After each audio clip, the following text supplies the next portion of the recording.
Good afternoon, good evening, bienvenue. Welcome once again to the third annual Haitian Educators Association of Palm Beach County Scholarship. I'm calling it the Gala Dinner. Is this wonderful or what? Is this a great place to be at this time today? Let's give ourselves, all of us, for being here a great hand. And you know, this year's event once again is actually a celebration of excellence and persistence, as well as recognition of the Haitian Educator Association founder's legacy. A woman who made history in Palm Beach County not only by being the first certified Haitian educator in Palm Beach County, Elsie Rose Philomena Moreau Andre worked 35 years as an educator, providing service as a teacher, an ESOL coordinator, and a recruiter for the choice programs here in Palm Beach County School District. I'd like at this moment to ask us all to take just a moment to reflect and to remember this wonderful woman.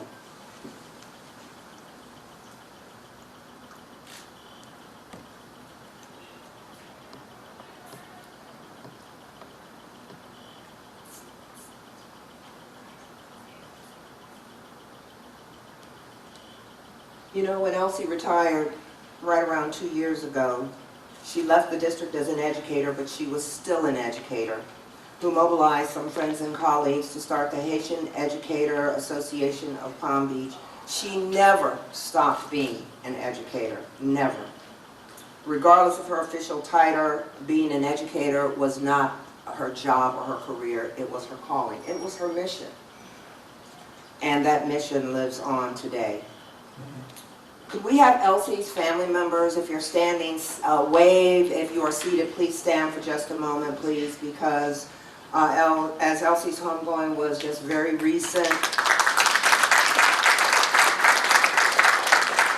we could all have understood if the family had decided that this year we'll just kind of start planning for something bigger and greater next year, but instead they are all here along with the other founding members and the officers of this organization, determined and committed to see to it that Elsie is smiling at us, because she would have wanted us to continue this year. And so this is what's happening. And of course there are also plans to make it even bigger and better next year. So let's applaud this courageous and bold family and this organization, because this decision was made to continue. Now, I am Debbie Stewart. I have the pleasure, the privilege, and the honor of being here today to be your MC for the second year in a row, and I am very, very grateful for this opportunity. I will tell you that I have the pleasure of knowing many of you, not all of you, and so to tell you a little bit about myself, I work with the school district, and I've been there basically as a communicator and a trainer for a really, really long time. I'm coming up on 33 years myself, and feel very privileged to have had the opportunity to work with a diverse, multicultural group of people who truly care about students in Palm Beach County. Many of you are in this very room today. Right now I have the privilege of working with the Chief Academic Officer, who sends his regards, Keith Oswald, not only to the students that are winning the scholarships and the sponsors that are providing them, but also to the families who, without your support, these young people very likely would not be here. Most importantly, I'm a mother and grandmother of 4. I have a young grandson who last year graduated from this school district, and so I can certainly appreciate and imagine some of the emotions and the feelings that some of the family members and the friends are having today as they look at their now young men and women getting ready to launch into the world. But of course, it's not over, families. You know, I used to think, oh, if I can just get them to and out of high school, then we can exhale. You do know that the journey continues, family, all the way through college and advanced degrees. So let us please applaud the families who are here today supporting their young people and the friends, because we have to all do this together. I do want to give a sincere thanks to all of you for taking time out of your weekend to share this evening's joyous occasion. Let's thank the organizers of this marvelous event, as well as the folks here at Madison Green Country Club. Do we give the Haitian Educators Association a big thumbs up for picking a great venue for us? Let's thank everybody. Now, to take care of a little housekeeping, we'll ask you to please put your cell phones on silent. I know it's kind of hard to disconnect, but just for a little while, so that we can make sure that everyone can enjoy the event. Restrooms are straight back towards the exit on your right. If you get out into the parking lot, you've gone too far. And this event is scheduled to end at around 10 or so, but I do believe that we're working diligently to stay on time and get you out of here a little before then. And finally, you will notice that my friend Doris Garbo-Brun over here is taking photographs and he's shooting videos. So please advise him if you are in the witness protection program and you don't want your photograph or video shot, because 9 times out of 10, this is probably going to end up on the school district's website, possibly as well as the Haitian Educator Association's website. And of course, with all this technology, you'll be on Facebook and you'll be tweeted and on Instagram before we can even get done with the dinner this evening. So please do let us know if you do have an issue with having your photograph publicized, because other than that, we're going to make you famous. So let's get underway this evening with our national anthem, performed this afternoon by Mademoiselle Sephora Dormeus. She is a 9th grader at Palm Beach Gardens High School. Let's welcome her to the microphone. If you would, please stand as she performs the national anthem. Sephora, please come forward.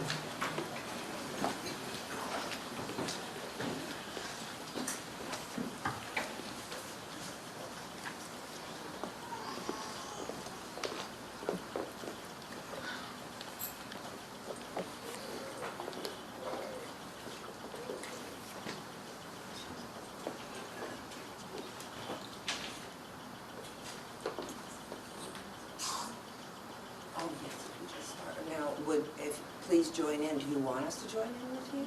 Oh, okay. So please join in as she sings the national anthem. I pledge allegiance to the flag of the United States of America and to the republic for which it stands, one nation, under God, indivisible, with liberty and justice for all. Thank you. Thank you. Let's give her a hand. I got the song.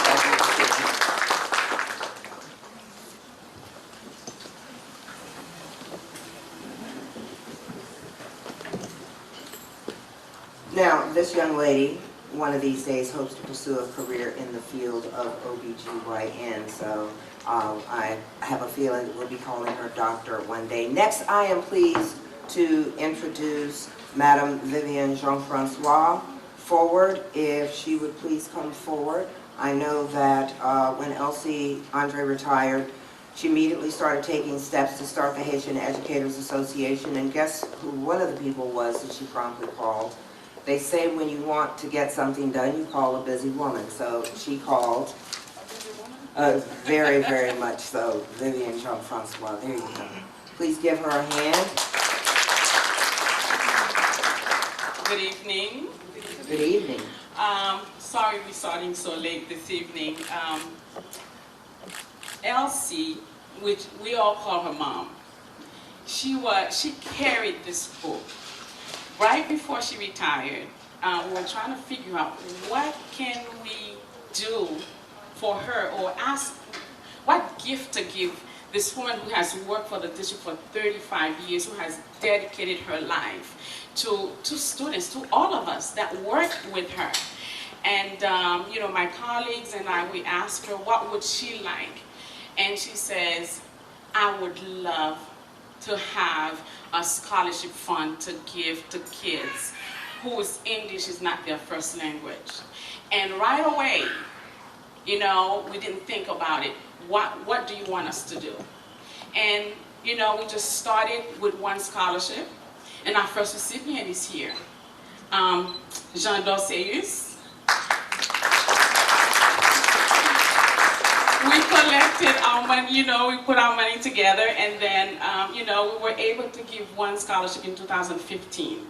Last year, with the help of the sponsors, we, you know, Elsie knocked on doors. She called in favors, and we were able to give 7 scholarships. And I'm happy to announce that today, this evening, we have 13. Thank you so much to all of our sponsors. And this event would not have been possible without, all my colleagues. And I would like to introduce them to you. Our Vice President, Ms. Lana Saint-Hilaire.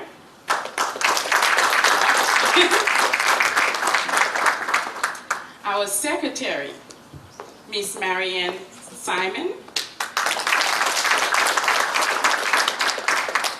Our Treasurer, Ms. Carmen Lambert. And the man that keeps us honest, he's not going to come up here, but I know he can stand up and wave, Mr. James Jean-François. He's our legal advisor. Mr. Antoine Jadot, he's probably running you late. Ms. Yannick Bonnet is our advisor, one of our advisors. Mr. Dominique Hippolyte, another advisor. Ms. Monique Estenford.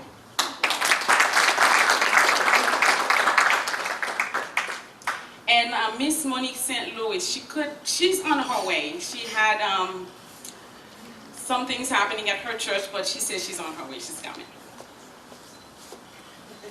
Finally, okay, so when Elsie passed, we were left paralyzed.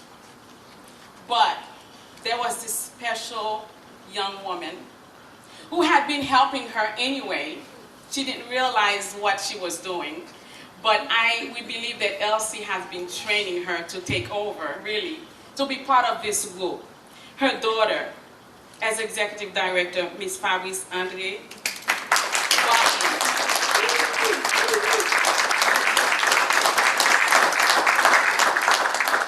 Fabrice has scooped us up and really, brought us back together as a group. And this is really, without her, this would not have been possible. And we thank you so much, Fabrice, for everything that you have done to bring us back together.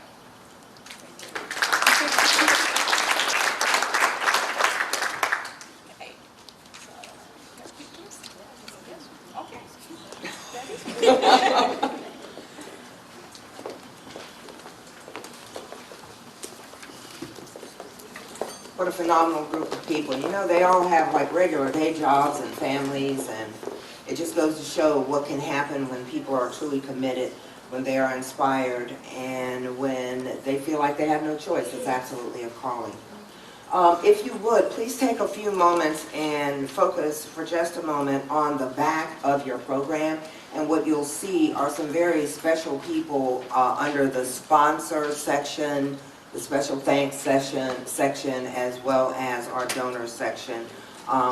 They will be recognized a little bit more in detail shortly, but we wanted to make sure that you were aware of the fact that it takes a lot of effort in order to pull something like this together. So what we're going to do here is take a brief break. Guess what we're going to do? Guess what we're going to do now? We're going to eat. We're going to eat. We didn't think that you would have any complaints about that. So we're going to take about 15 or 20 minutes or so to eat. We'll let you enjoy the music, and then we will continue this celebration shortly. Bon appetit. Enjoy.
everyone, please continue to enjoy your dinner. However, it is my great pleasure to reintroduce Mr. Jean Darceus, who is the 2015 initial scholarship recipient. He is currently a student at Palm Beach State College, and for your pleasure this evening is here to perform an acoustic selection for your pleasure. Please help me welcome him and give him great appreciation for his performance this evening.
aplaudan.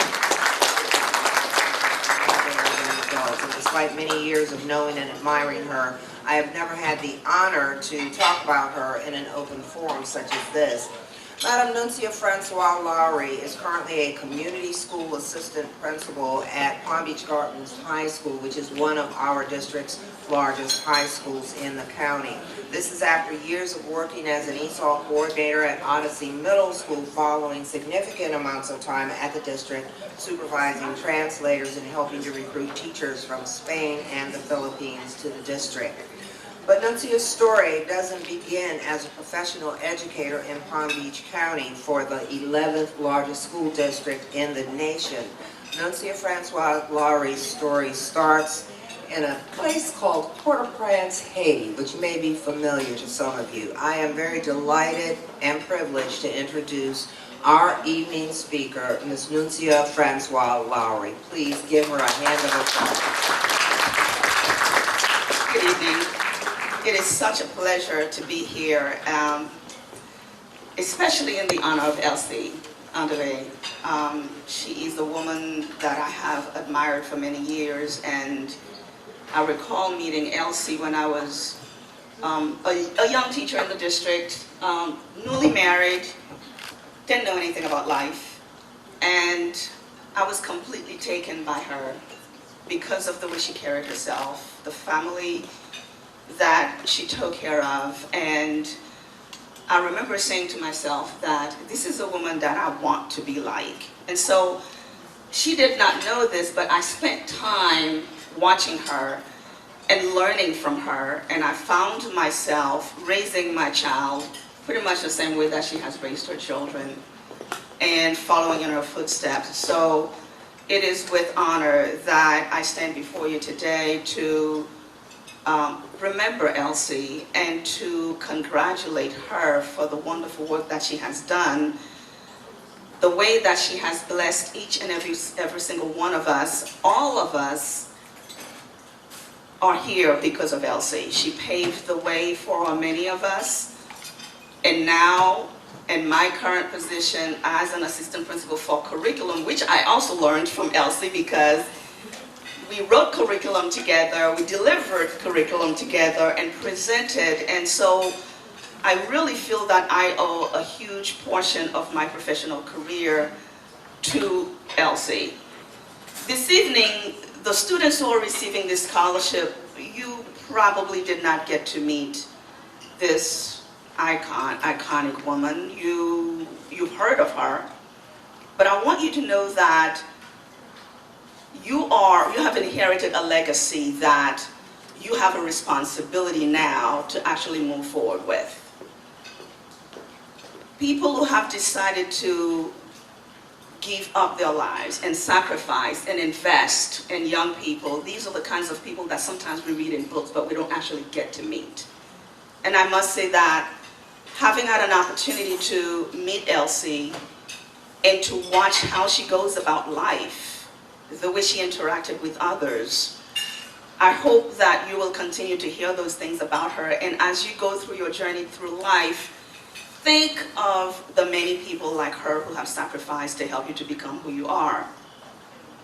As a Haitian who was born and raised in Haiti, I had parents who believed in one thing only, and that is that their children is the only inheritance that they have. They didn't have a lot of money, certainly didn't have power, but they invested their lives in us. So my parents have 5 children, and my father left Haiti as a result of the political pressures that a lot of people of their generation were under, and he literally fled, and I didn't know. I was about 6 years old.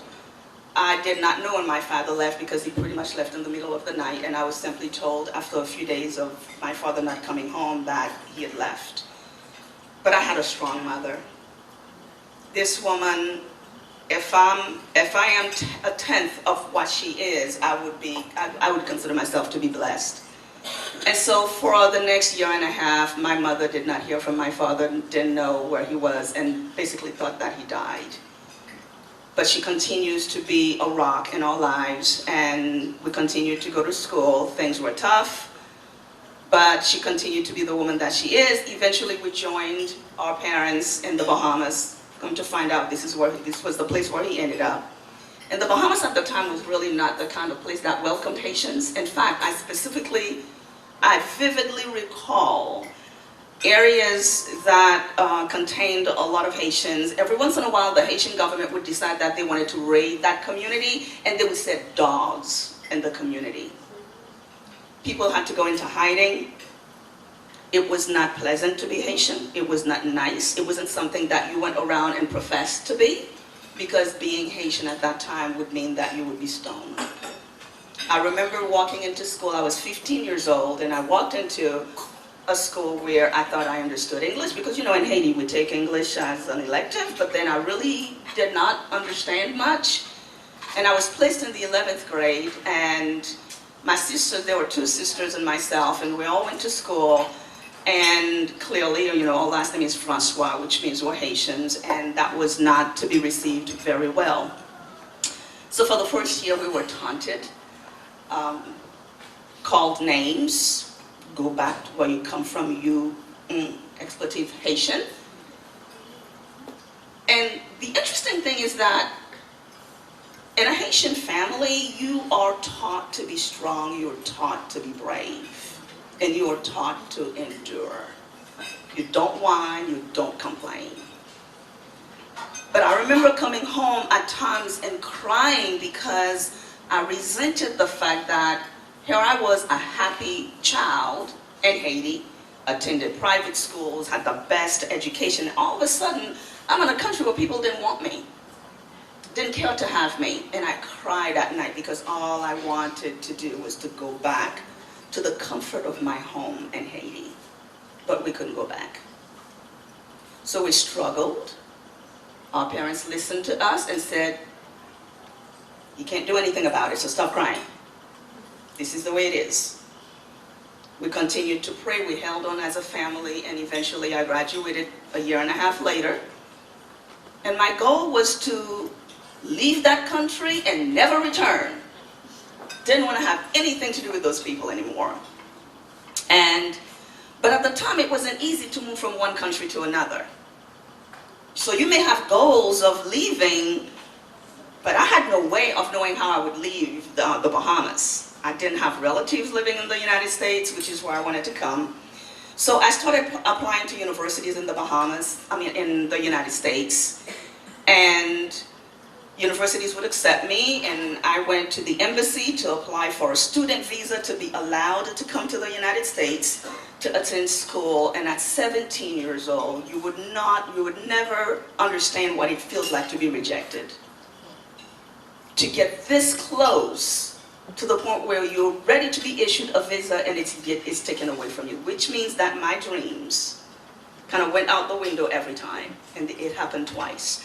I remember the second time I was refused a visa, and I cried on the way home, and I got home and my mom looked at me and she started crying. And then she said to me, understand the God that you serve, and know that everything that happens for a reason, and He has greater plans for you.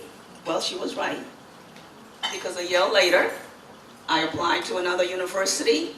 Not only was I issued a student visa, but I also received a full academic scholarship. Did not pay a dime for school. Everything was paid for. And so that was the beginning of my journey. So I say this story to help you to understand as young people that regardless of the obstacles that are placed in front of you, don't ever give up on your dreams. Regardless of the people who try to deter you, do not give up on your dreams. And sometimes one door may appear to be open and all of a sudden it's closed because this is what you really, really wanted, but the plans are greater. And we don't know what those plans are. So I came to the United States and studied at Palm Beach Atlantic College, obtained my degree, and I had great aspirations of, leading a national company, have a business mind, but then I moved to the United States and all of a sudden realized that I'm black. I did not know that. I thought I was Haitian and I was proud. But now I have another title. I'm black. And that's not good. And people went out of their way to remind me of who I was. Sometimes they said it out loud, and sometimes it was through their actions. I quickly realized that I was a minority, which took me a while to embrace. Wasn't sure what that meant. But then I decided, again, this was another obstacle that I had to overcome. It didn't matter to me what people thought of me. To this day, my mother knows that, and sometimes she's disappointed that I really don't care what people think of me. But I do know who I am. And this is a black Haitian female. And I knew that that was enough. So, struggled through, dealt with the ignorance, dealt with the prejudice, and just kept my eyes on the prize. Now, once I graduated from college and I thought, oh, I'm going to get this big time job and I'm going to do for my parents, and well, it didn't happen. Here's another one. So I decided, okay, well, if this doesn't work because you graduate and then all of a sudden everyone wants you to have all these experiences, how are you supposed to get experience? You just graduated. Well, that's what they wanted. So I couldn't get the type of job that I wanted, and I decided, well, you know what, if I can't work, I might as well go back to school. So I went back and applied to FAU, and I obtained another student visa because I couldn't go back home, and I started an MBA program. Meanwhile, I got a job working as a health educator with the Florida Department of Health Services. And there I discovered my passion for teaching. Now, I knew nothing about teaching, and you got, parents, you can admit to that. Haitian parents don't want their kids to become teachers, right? We're like the Jewish families. We want the doctors and the lawyers, right? And so I was afraid when I realized that, oh, I think I want to do this. And I didn't know I had any talent in that arena. In fact, it was a physician at St. Mary's Hospital. I was doing a presentation to the staff, who came to me after my presentation and said, have you ever considered teaching? I said, no. He said, you may want to consider that. So then, more people started to tell me, and I thought, oh, maybe this is something I should be doing. So then I called my mom, and they were not living in the United States, and I said, Mom, I think I may want to go into education. She said, well, you're going to be poor for the rest of your life. She said, but remember, I've always told you, whatever it is that you choose to do, make sure that you're passionate about it, and make sure that it's designed to bless someone else. It's not just about you. It is also about the world around you. And so I decided to quit the MBA program and got a job working as a teacher assistant with the school district, because I had to find out whether I wanted to have anything to do with this. Do I even like kids? I wasn't sure. So I got a job as a teacher assistant, and I worked for about 6 months, and I realized I'm really liking this stuff. I like helping someone learn something. I like learning about the curriculum. Maybe I should do this.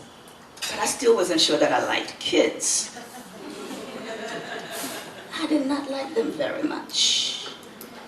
So then I said, well, maybe I need to work as a substitute teacher. That will help me figure out whether I like the little ones, or the middle ones, or the big ones.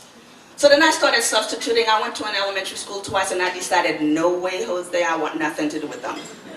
I don't like little ones. So then I said, well, let me try middle school. I liked them. They were bigger, but they were all about themselves. It's about the hair and the makeup and the boys. Yeah, that mentality didn't work very well for me. So then I went to high school.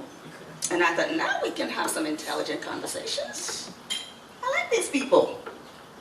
So that was the beginning of my career. I decided to pursue a master's in education and I held various positions within the school district, and now I'm the assistant principal for curriculum at Palm Beach Gardens High School, and loving every day of it.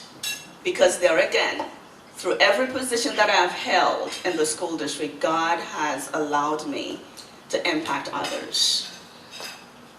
And then I realized why I am in this profession. I don't think I would be doing anything else with my life. I don't think I would have been as happy, because I don't think I would have been able to impact as many people. I met Elsie when I was a resource teacher, and she was teaching teachers in the evenings. And they had asked me to teach the curriculum. Teachers needed to be ESOL endorsed, and so Elsie kind of led me through that, and we co-taught together. And I learned about her passion. I learned about the fact that this was not a profession that was designed to help us to get rich, but this is a profession that is designed to help us to get rich, if you understand what I mean. We are rich by the fact that we get to impact others. We get to help others figure out what their future may look like.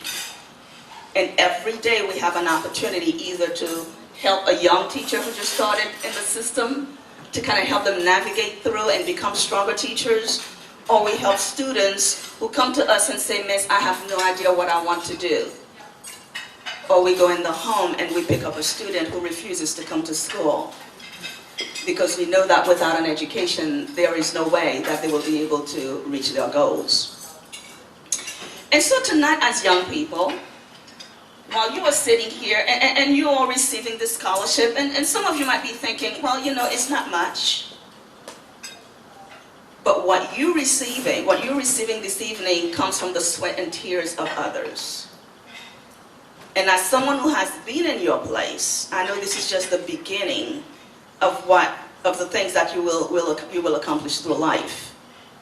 And so this evening, I would like for you to think about just one thing. And when I think of Elsie and I think of the people that she has impacted, the things that she has accomplished in life, I ask myself, why? How can we explain why some people are able to achieve great things? They're able to achieve great things that somehow appear to be impossible. Take, for example, my parents. Neither one of them has a high school diploma. And yet they've managed to raise 5 children. My father was doing well in Haiti, moved and ended up washing people's dishes, cleaning people's yards, because he knew that he had to raise those 5 children. My parents never owned a new car. They've never been able to walk into a dealership and say, I want that, because their investment was in their children. They never purchased a new home, although they have a home, because their investment was in those children. And so I look at them and they look at us, and sometimes I wonder if they are proud. So I asked them. A couple of weeks ago was Mother's Day, and we were all together, surrounded our parents. My father, who's dealing with some serious health issues, and my mother, who's still there as the matriarch of the family. So I asked, here you are, surrounded by all your grandchildren and your children. How do you feel about life? Is there anything that you're missing? If you had to do it over again, what would you change? Now, at this point in his life, my father is no longer able to articulate his thoughts. But my mother said, I wouldn't change a thing. Because I get to see my children grow up. They become men and women. They're educated, they're raising their families, and they're all in positions to impact the rest of the world. She always said, whatever it is that you do, make sure that you turn around and bless others. So tonight is about paying it forward. And you've heard that term, right? Paying it forward. What does that mean? It means that whatever it is that you receive today, make sure that you have an opportunity to share with someone else and that you push someone else forward. It may not have anything to do with money. You may not have the funds to do that. But think about a friend of yours right now who may have a need to speak with someone about something that they cannot share with their parents. How available are you at times when your family needs you? Are you available when your friends need you? Are you spending time looking at the world around you and asking yourself, is there something that I can do to impact this world? You don't need a lot of money, but you can certainly do some things in your community, at your school, in your home, that will carry forward. How do we want to remember Elsie? There are some characteristics that I saw in her that I would like to be remembered by. Oftentimes, especially now with 26 years in the school district and my child is grown and I cannot believe that I've lived this long, now I'm beginning to think about retirement, but more importantly, I'm thinking about what legacy will I leave? What was the purpose of working for Palm Beach County School District all these years? Is it just about a retirement? Or is there more to it? There is more to it. The legacy that I would like to leave are very much similar to the ones that people like Elsie, who seem to achieve the impossible.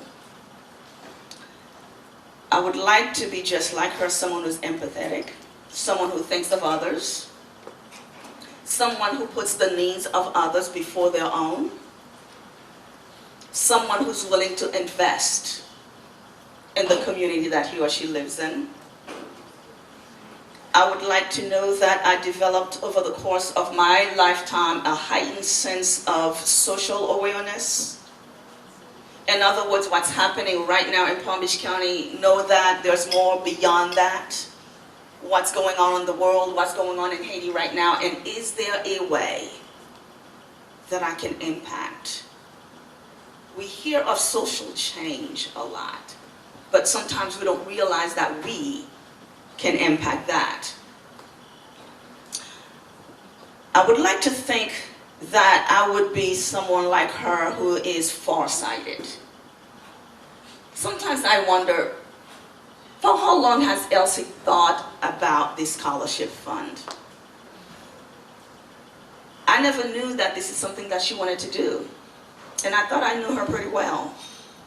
But I am so proud and so happy to know that she saw further and knew that she wanted to leave a legacy of investing in the young people in this community. And I would also like to think that I would be someone who's issue-oriented, someone who's not afraid to tackle the hard issues that we are dealing with in our society. So, as young Haitian men and women, tonight I would like you to think about the awareness of your surroundings. You're going to school, you want to obtain a degree, and then what do you want to do with that degree? What is the purpose of all this? Of course, we all need to make money. It is important to have money. And then what else? If this was Elsie's only goal, you wouldn't be here tonight. And so she invested her time and her resources to support you today. So we hope that you will take this opportunity when you move on to college and you meet a friend who has a need, that you would put your need to the side and actually help that friend. When you are considering a career choice, that you would consider a career choice that is designed not only to help you to develop skills to be marketable, but also to be able to help others in your community, from wherever you may be. And not only you'll be able to do that, but you'll also be open to opposing views. When you get on that college campus, you will meet people who may not agree with you, who may not believe in who you are. I want you to remember that you are born of fibers. And I know many of you know the history of Haiti. And for some reason, at high school, I realized that somehow we've moved away from the history, and somehow we don't talk about it. Yes, we celebrate Haitian Flag Day, but we don't talk about those ancestors and the things that they sacrificed for us. Those are the kinds of people who paved the way for you. And so I would like to encourage you tonight to think about what you want to do and how what you would like to do impact the rest of the world around you. With an understanding that that's exactly what Elsie did. Her vision was to carry forward. Through her legacy, you would benefit the rewards of her labor. And so, do we understand? Yes. It's not easy to be who you are today, especially young people. But I have to tell you that we're all sitting here as adults and we've all endured serious difficulties, and we hope that you will reach deep down and find the fortitude within you that will help you to carry through. So what I would like to leave you with tonight is to never forget where you come from, never forget who you are, and pay it forward in whatever way it is possible for you to do so. So I'd like to thank you for the opportunity to have me here tonight. I'd like to encourage you to donate to the scholarship fund, but through any means that you may have, either through your time or monetarily. The raffle is being held, and it's the $5 is all you need to spend in order to, now you know I will beat you to get this bottle of wine, this bottle of rum, but only $5. And if you would like to become a member, you may please join the members at the table. If you would like to sustain the scholarship fund, please see the members at the table. Understand that this is one of the best opportunities you would ever have to invest in your community. So we encourage you to do that, and if you know others who may be interested in investing in young people, who would like to, by any means, help others, please pass on the word. We need to recruit others. We need to encourage people in the community to come together and help Elsie's dream come true. As you can see, we started with 1 and now we're at 13. So this scholarship fund will continue to grow, but it also needs a united front. We need to come together and recruit others. I know there may be some people in the community who still may not be aware of this opportunity to invest in young people. So it's through word of mouth that we're going to be able to do that, and as well as social media. So I'm encouraging each and every single one of us to step up and participate and help Elsie's legacy stay alive. Thank you for this evening.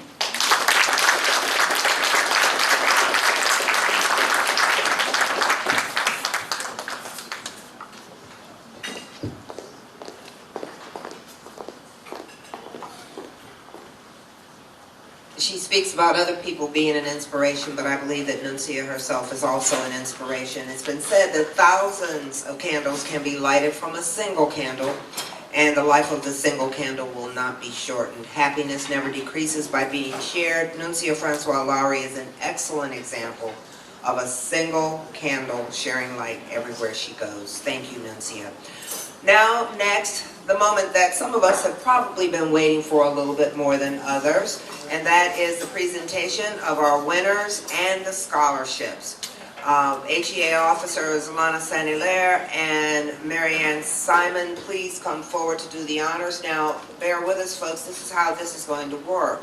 The scholarship winner will be called up, information about the winner's school and the sponsor. Then the presentation will be made, a photograph will be taken, and then we will repeat. So thank you very much, Lana Saint-Hilaire, Marianne Simon. Please applaud them as they get ready to do some heavy lifting this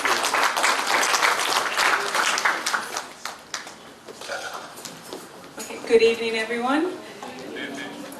We are honored that you have chosen to join us for the 2016-2017 Haitian Educators Association Award Ceremony. We receive many scholarship applications, but I'm going to tell you the 3 major things that we look for in order to be able to award those scholarships. The first one is a compelling story. Many of the stories that we've read, the kids have managed to struggle through and they have made it. Some of the students are living here without their parents. Some of them came from the earthquake. So those are not any ordinary students. Those are students who've had to overcome in order for them to succeed. So they had to have a compelling story. The other part was the student's academic record. The GPA ranged from a 3.1 to a 3.95. And then finally, we looked at the student's ability to positively impact the Haitian community. When we developed this scholarship, our goal, as Nancia was saying, is to pay it forward. We wanted to make sure that we invest in the Haitian community. And so we have chosen students who represent the community very well and who will do great things. So if you guys could please help me and just give them a round of applause as I call them up.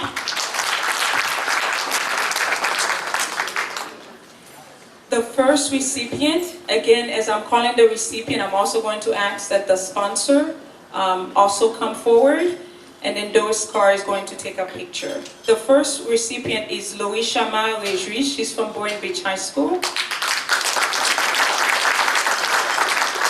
Her plan is to attend FAU and go into the field of medicine. And her sponsor is Dr. René Lien. I think he had someone here to represent him. Okay, if not, I'm going to ask Antoine Jadot to come in and represent Dr. René Lien.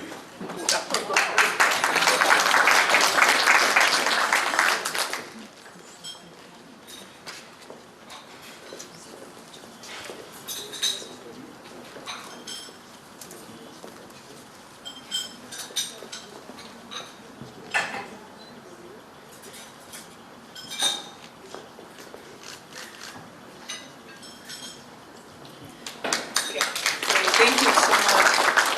Antoine, you might stay because Dr. René Lien was very generous. He gave us 3 scholarships, so we're very happy.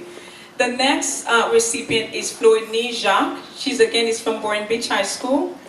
Her plan is to attend Cambridge State, where she'll be studying computer.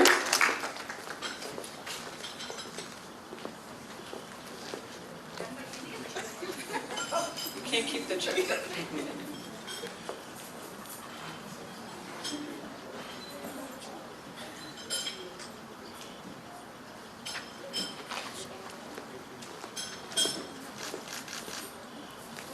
Thank you so much. The third recipient, Yveline Dauphine, she's also from Boyne Beach High School.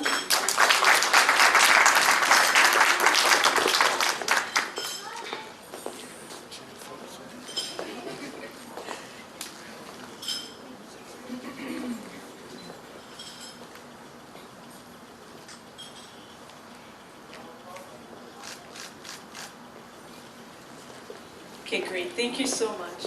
Okay, Antoine is done. Our next recipient, her name is Rosie Hippolyte. She's from Glade Central High School. Her sponsor is Pétain Vilsaint. If you would please come forward.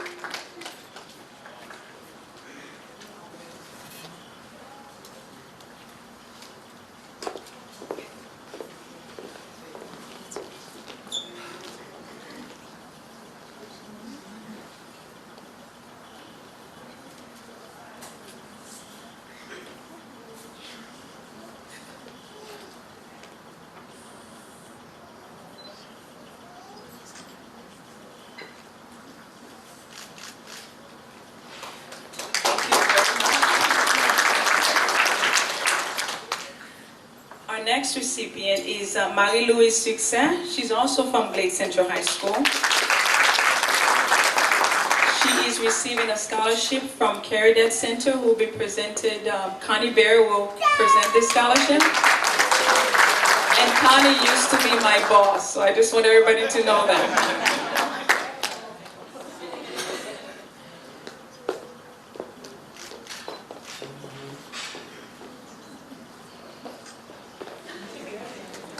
Thank you so much.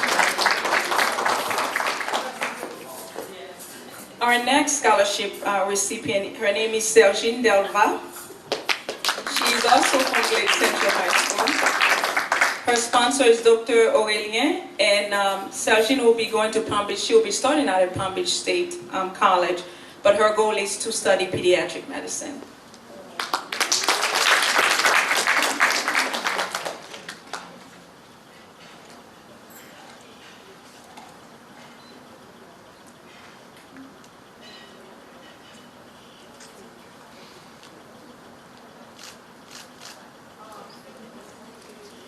Thank you so much. Next, we have Naika Dolea. She's from Glade Central High School. Now, Glade Central High School, they're producing phenomenal students. Dr. Moniz is the sponsor.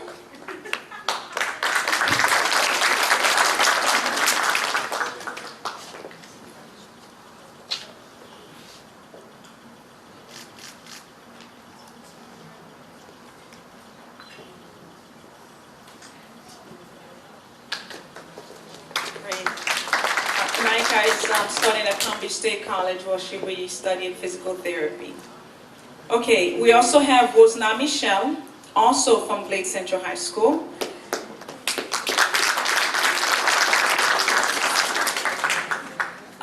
The sponsors for this scholarship is the Andre family, so if they would come forward. The Andre family, as you guys already know, this Elsie's family.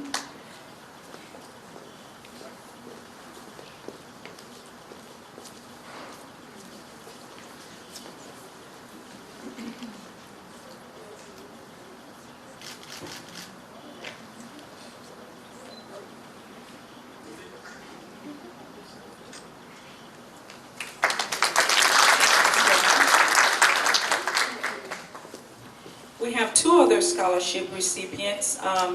We have Francis Saint Fleur from Lakewood High School. The sponsor is Yolette Bonnet. She is a very active member of our organization. Unfortunately, she could not be here tonight, so Yannick, we're asking you to come and represent her.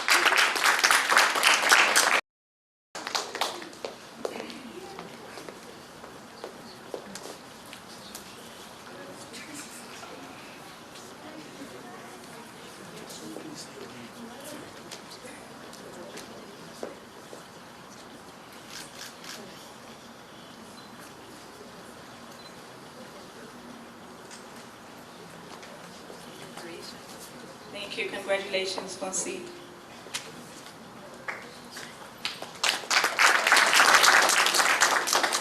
Okay, next up we have Genève Simei. She's also from Lakewood High School, and also the scholarship was sponsored by Yolette Bonnet as well.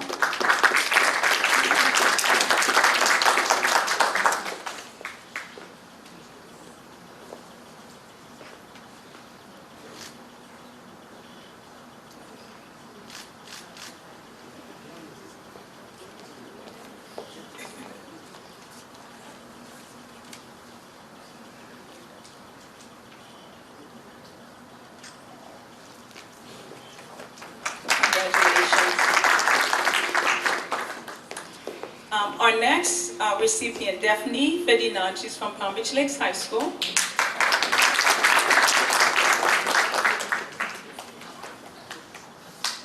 The sponsor for this scholarship is going to be the HEA members. Those are new members who have joined our organization. So would Debbie Stewart, Sarita Pierre-Louis, and Sandra Oliver, if you could please come forward to present her scholarship.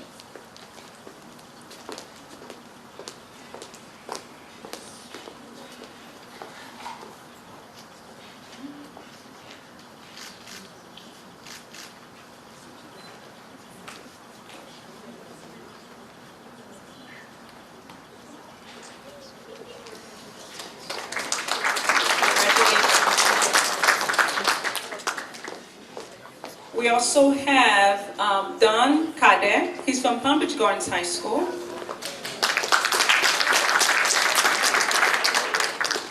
And the sponsor for the scholarship is Mr. James Jean-Francois. He's going to come up. He's going to come up to present the scholarship.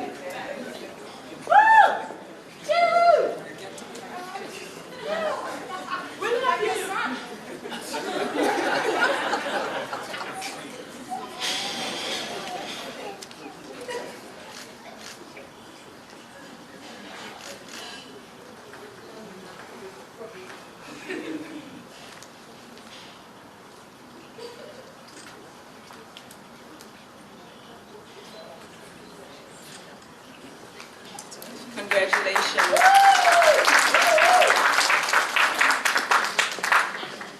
And last but not least, we have Esther Duca. She's from Park Vista High School. Her sponsor is Maggie Senin. So please come forward to present her scholarship.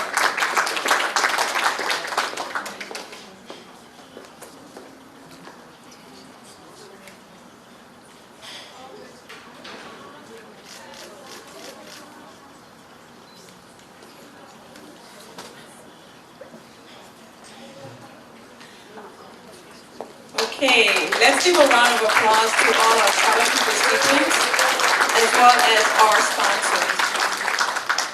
And we're always looking for new members, so if anyone is interested in joining our organization, we're always looking for new members, and the table is right in the front if you're interested in supporting our organization. Thank you so much.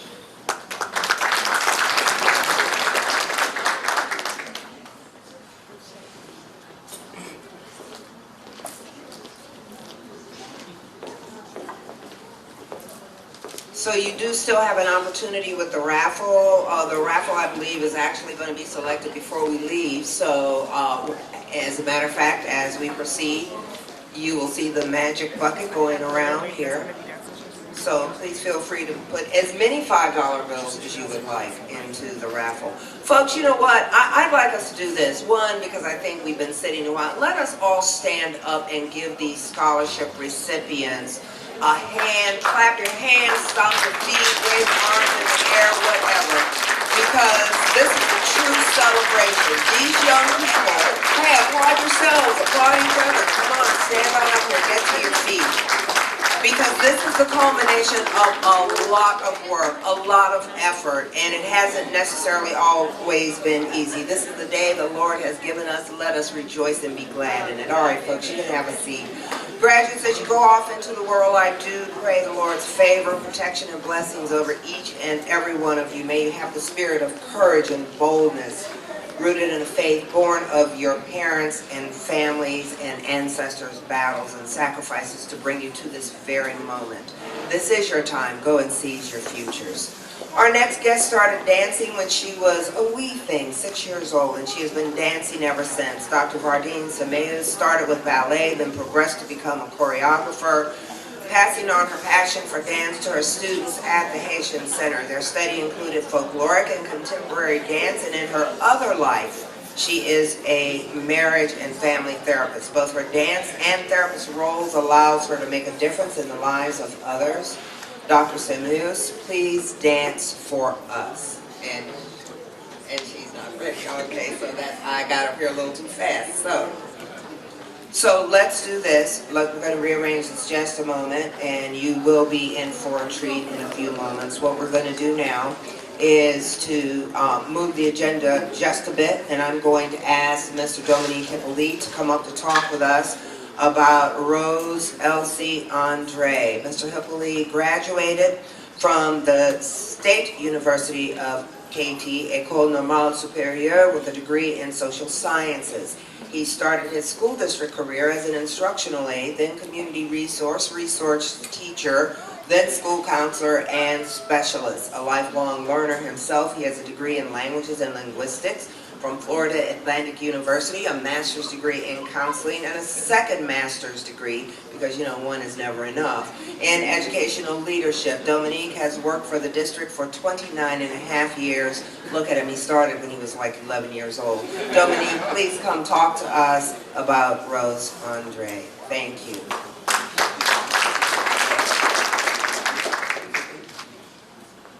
Good evening. I'm asked to just improvise something, say something about LC&J because Miss Noncia Roy has said it all.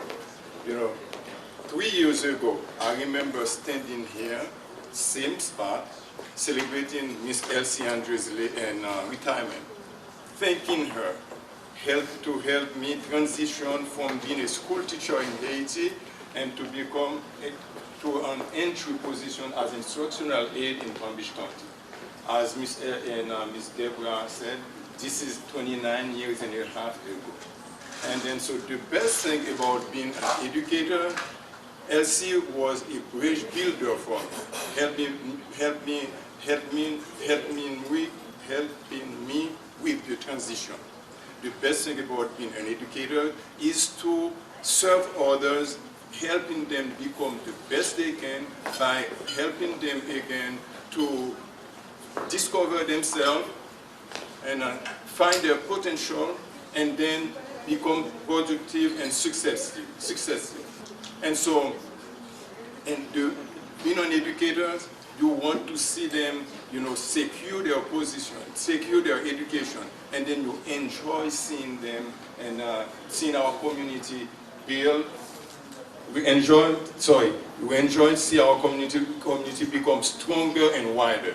LC&J, I remember, she came with the idea of forming a Haitian Teachers Association.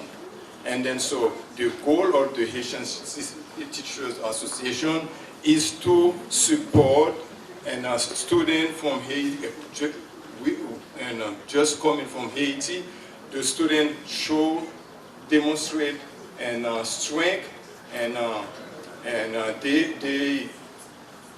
they demonstrate strength by showing that even with their the challenges, the multiple challenges they have encountered, and so they keep pushing and do the best they can. And so I remember that the first scholarship that we granted, and then I'm going to test your knowledge. How many students did we grant scholarship for the first one? Only one. And so the second one, the second ceremony that we have, we granted how many again? 7. And then we grant at this moment we just granted 13 scholarships to our Haitian students. And so LC's legacy is getting stronger and stronger. And so we applaud you guys, students, and then so all the sponsors and donors, and then so we want you to go out there and spread the news so we can have more students and then grant more scholarships in our community. Now, we envision to have a rollover scholarship. Students who get the scholarship we want to give you more money, and then so the scholarship will roll over 4 years. And this is what is in our mind, but we will not be able to make it without you, sponsors and donors. And so thank you very much. So please go out there and spread the news. Thank you.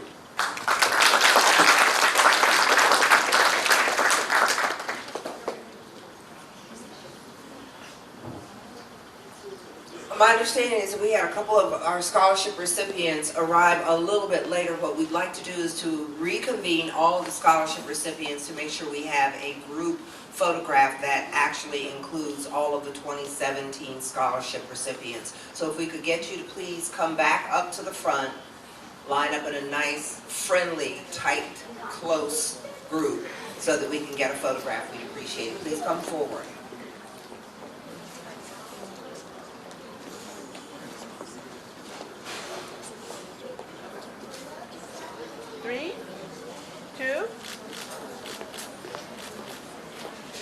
So I've already hopefully built up the anticipation and the expectation, and now I do a drum roll, but I've got to hold the microphone. We've got Dr. Vardine Samius performing for us live here.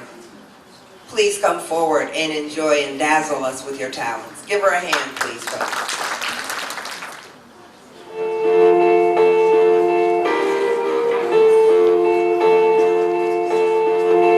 They say sometimes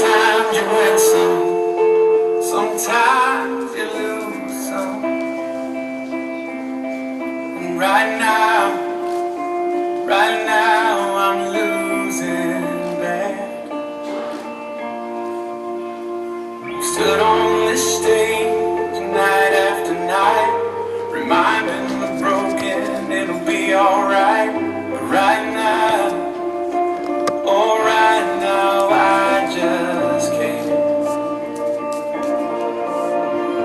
It's easy to say when there's nothing to bring me down.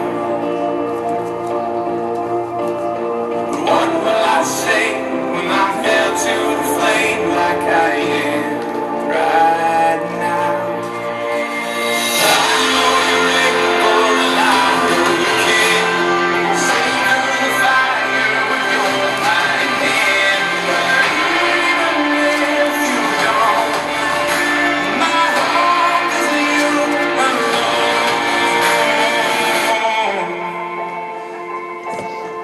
They say it only takes a little faith to move a mountain. Good thing, a little faith is all I had right now. God, when you choose to leave mountains unmovable, oh, give me the strength to be able to sing. It is well with my soul. I know you're able and I know you can. Sing through the fire with your mighty hand. But even if you don't, my hope is in you alone. I know the sorrow and I know the hurt. Walk away if you just say the word. But even if you don't, my hope is in you alone. You've been faithful, you've been good all my days. Jesus, I will cling to you, come what may, 'cause I know you're able, I know you can. I know you're able, I know you can. Sing through the fire with your mighty hand. But even if you don't, my hope is in you alone.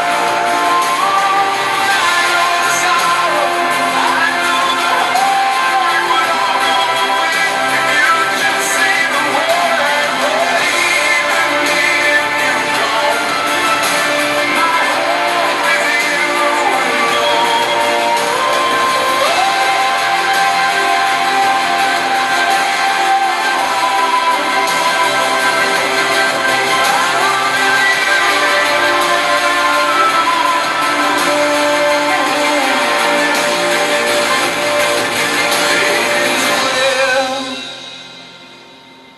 With my soul, it is well with my soul.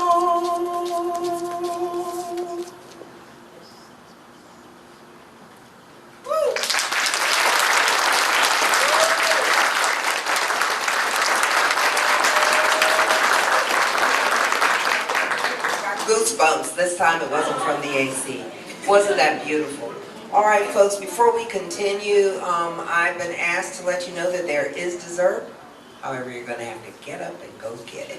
It's over there. I think it'll be worth the walk. We're going to take a few minutes, give you an opportunity to get your dessert, and then we're going to continue with another beautiful performance. Please take 5.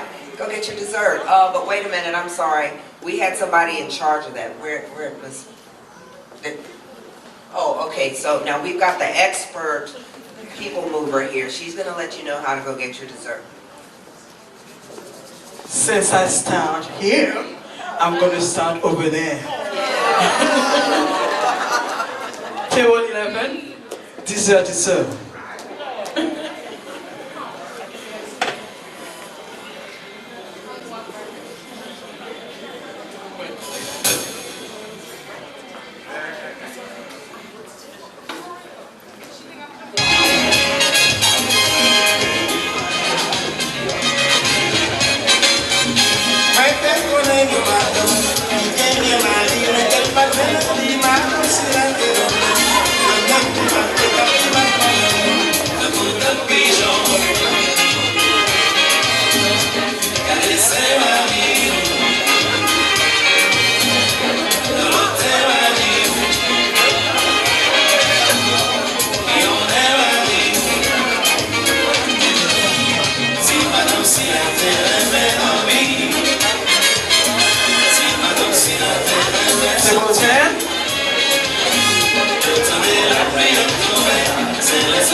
Back there, I couldn't see any of you. Anyway, folks, we hope that you are enjoying the dessert. Nothing like a little something sweet for finishing out the evening. And what we're going to do now is we are going to be blessed by a performance from Isabel Phillip August, who is a former employee of the Florida Health Department as a health educator. But currently, I tell you something about that learning. She is a student at Florida Atlantic University in their School of Optometry, but she is here tonight as a cellist. So Isabel, please come forward, bless us. Everyone, welcome her with your applause.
Bravo. I don't know if there's anything else to say besides that. Bravo. So much talent. Bravo, Miss August. Fantastic. So much giftedness and talent in this room. Friends and neighbors. It's been a beautiful and spirit-filled evening. Thank you for allowing me to play just a tiny role in this. That role has come to an end, and I am invigorated and feel very encouraged about our future. I hope you do as well. I thank you for your attention and participation. Scholarship recipients, congratulations once again as you go out and seek your place in the world. Never forget where you came from and upon whose shoulders you stand. And don't forget to reach back and help your younger siblings or younger students that may not be related to you. Your debt of gratitude for the support of your family, teachers, and the larger community will be paid by your success and by passing the torch to those who come behind you. So be bold and be relentless and never, ever give up. We'll ask Vivian Jean-Francois back up to the front to make some key acknowledgments. We'll also have Ms. Lana Saint-Hilaire come forward to, I believe, handle a raffle as well as some closing remarks immediately thereafter. Good night, bonne nuit, and bonne chance. Thank you.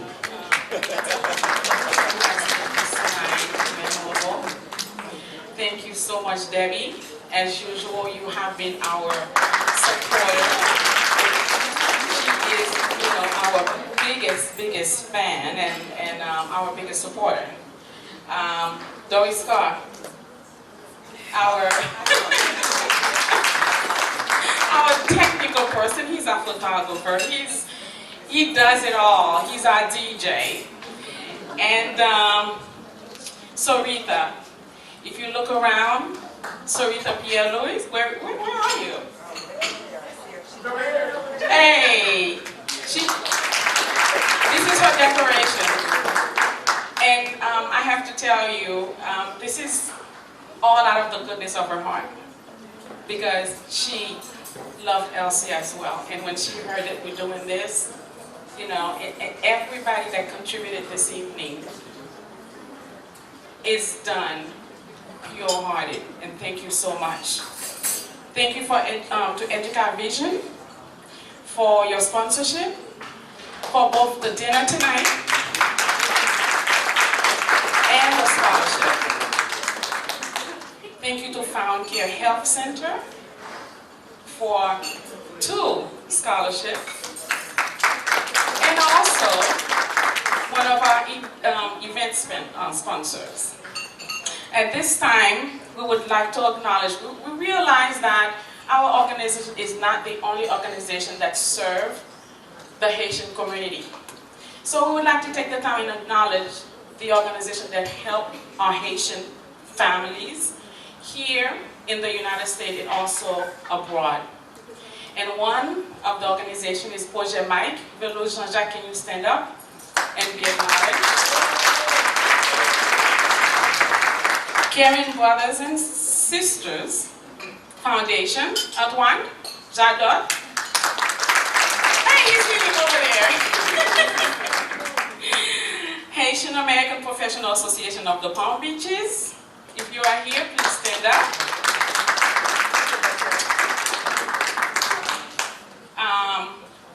Hope Center of Medicine. Nicole, thank you. Friends of Pretty Guave, one of our biggest supporters, Dr. and Mrs. Monique. She's holding the baby over there. Hey, that's my godson. And I will leave Lana to do our closing performance. Did I miss anybody else? Carrie got, oh Lord. Carrie Berry, come over here. I need to tell people about you, just a little bit. Come on. This lady recruited me out of Miami back in 1998. A long time. She was my boss, and she's basically everybody here. She was everybody here. And the best boss anybody could ever. Oh, I'm sorry.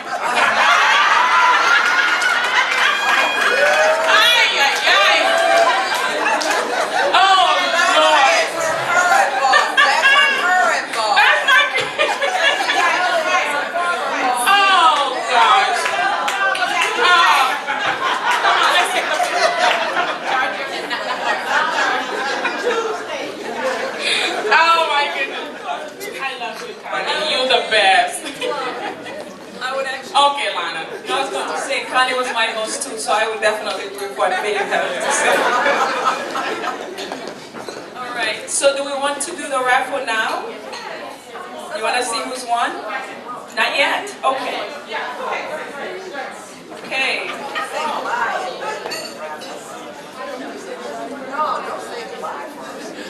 Okay, so what are we raffling first? The books. Really? All right. We are raffling 5 items, but the first raffle will be the books donated by Educa Vision.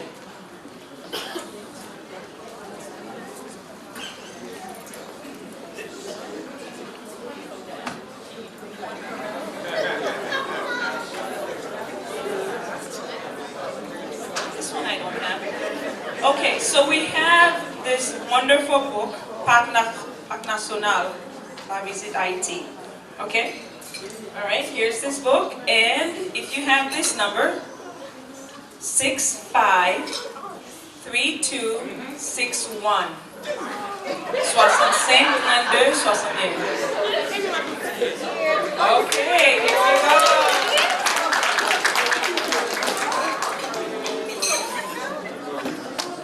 Here, thank you. It's not the wrong. Thank you.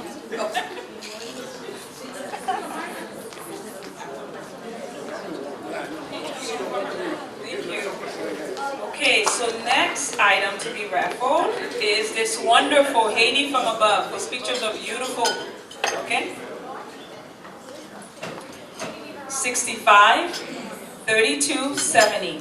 65 32 70. All right.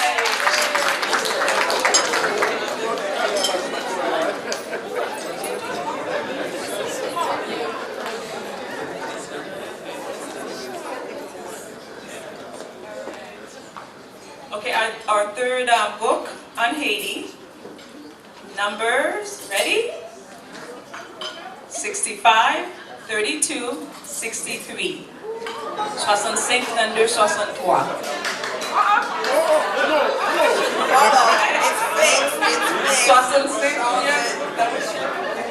Check it out on my phone. Thanks so much. Okay. Okay, now. Okay, they're going to demonstrate for us. Okay, you see this? Beautiful. All right. So nobody knows you have a room in there, right? Okay, we have the lucky winner. 65, 32, 66. 65, 32, 66. Not a minor, no? Not a minor. That mom and dad might want it. 65. Nobody from this side is winning. What happened? Oh, nobody. Go ahead.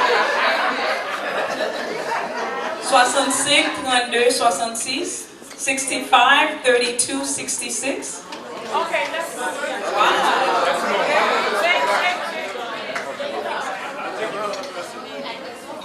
65, 32, 64.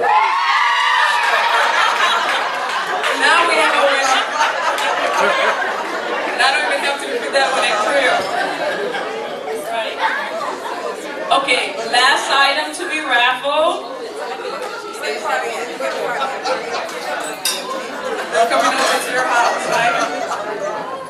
Okay, the last one, 65, 32, 46.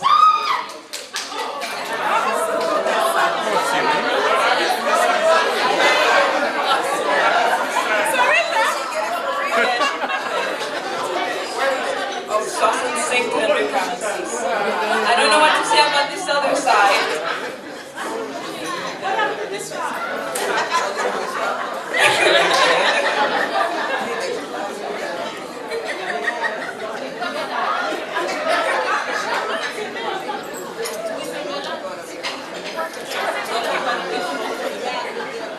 All right, thank you so much, everybody, and congratulations to all the winners.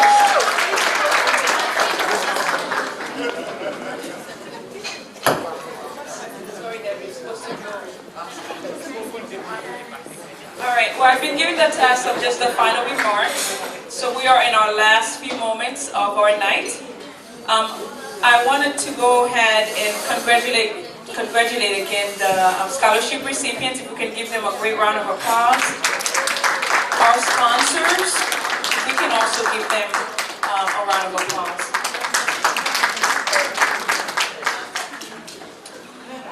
About 3 years ago, Elsie wanted to create an organization with two major goals. The first one was to provide scholarships to deserving Haitian students in Palm Beach County. The second phase of our goal, which we hope to embark upon, is to create a mentoring program in order to ensure that we have a vibrant and productive Haitian community.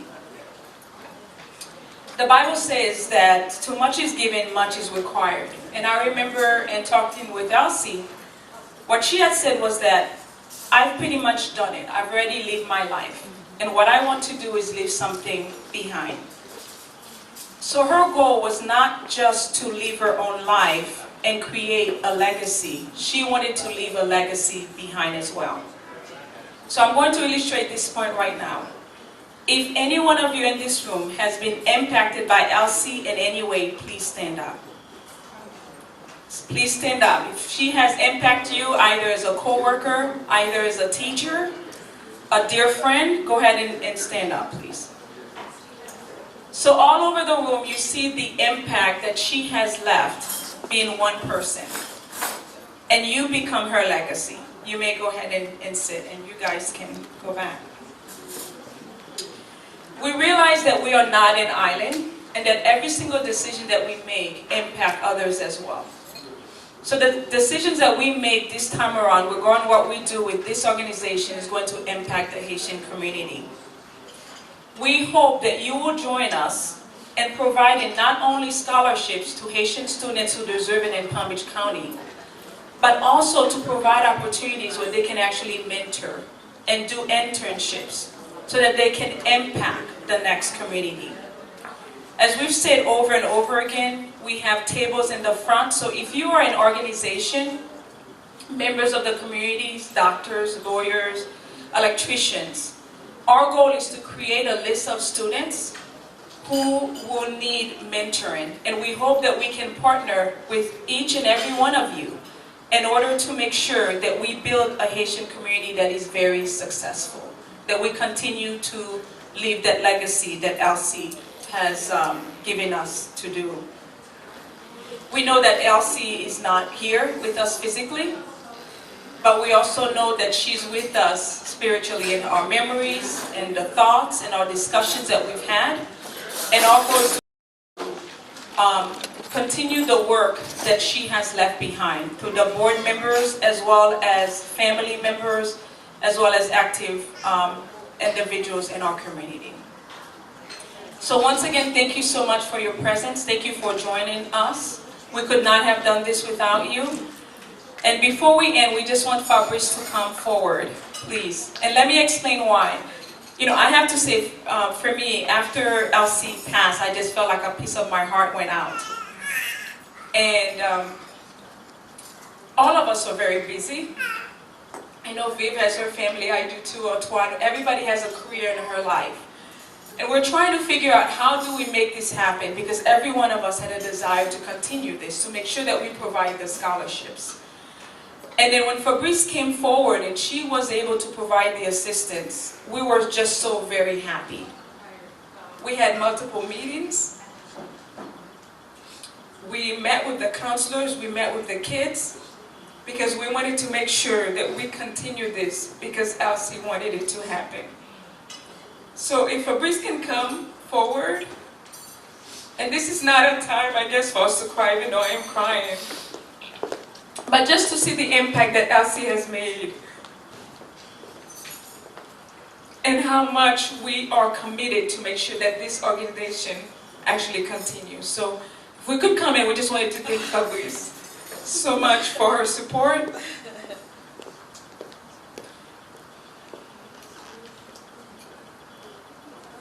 Just want to say that we love you very much. We appreciate it.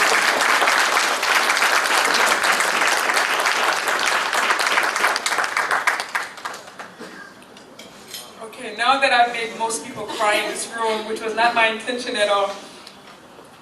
But again, we would love if every one of you would join our organization so we can actually continue the legacy of providing scholarships and also mentoring the next generation so that we can have a vibrant, successful Haitian community. Thank you so much, everyone. And at this point, our gala, our award ceremony has actually come to a close. Thank you so much for coming, and we appreciate it.